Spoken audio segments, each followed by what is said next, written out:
This is Nicky Tamaya for Top Gear Philippines. We're here with a new Jack S2, a compact crossover from the Chinese brand JAC.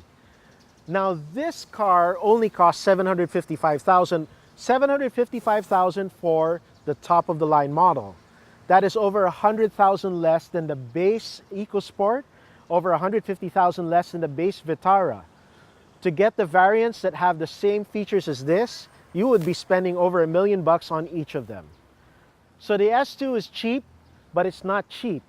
You pay a lot less than you would for a Japanese or an American car, but you get a lot more inside.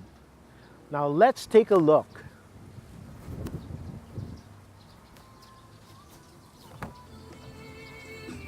That the Chinese government wanted to fold Jack up under Chery cars. And Jack said, nah, I don't think so. They went on to reinvent themselves from being a truck and bus manufacturer into something that made more passenger cars, more SUVs, more crossovers. And this is one of those modern Jacks that came out in the interim. This came out in 2015 with an aluminum engine with a plastic intake manifold, dual variable valve timing, and all the fancy modern stuff you find on a Japanese car. And this engine actually is on the Chinese version of the 10 best engine list. It's got 112 horsepower, which is pretty impressive for a 1.5, and it actually sounds pretty quiet and refined when we're just tooling around. You hit it and it roars. Now the rest of the package is what you'd expect of a small crossover.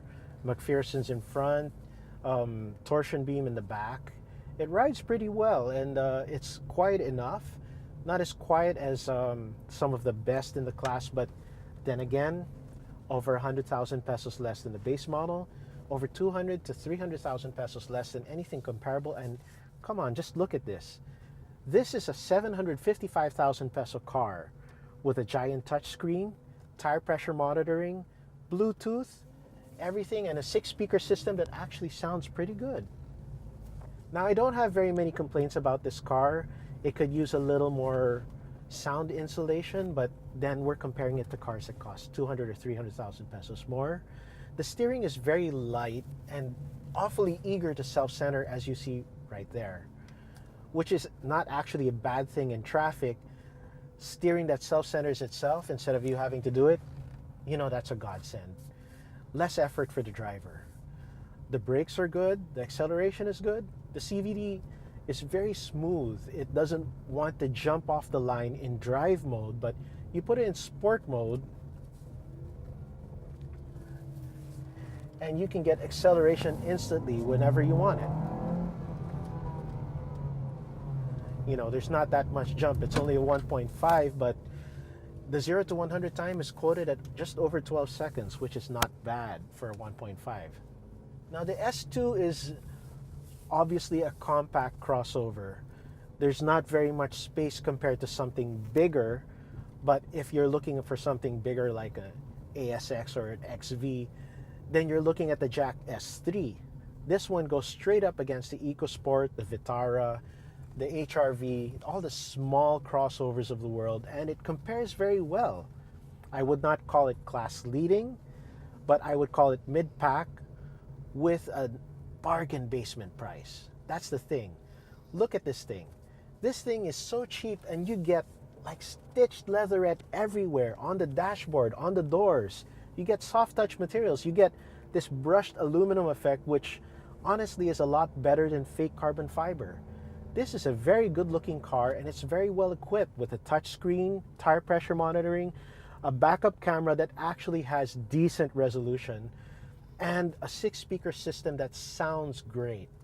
Honestly, I mean, 750,000 against $1 million. What else can you say? Now with a rear torsion beam and crossover ride height and Chinese tires, you don't expect much, but this isn't a bad drive at all.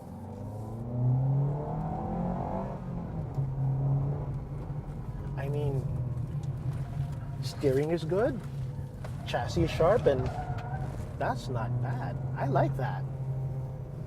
And the brakes are good too. Now, a lot of buyers have their doubts about Chinese cars, and I don't blame them. They haven't had a great history here, but this car is backed up by a distributor that is dedicated to seeing it survive. So they're opening up a lot of dealerships, and they promise that parts will be available. They promise a 3 to 4 day turnaround for parts. Well, that's better than some cars that come from Thailand, which is much closer than China. Beyond that, you can actually get bank financing for a Chinese car. Imagine that. So could this be your next car? I don't know, but you owe it to yourself to check it out because it's a very good looking and good feeling car. This has been Nicky Tamayo for Top Gear Philippines, signing out.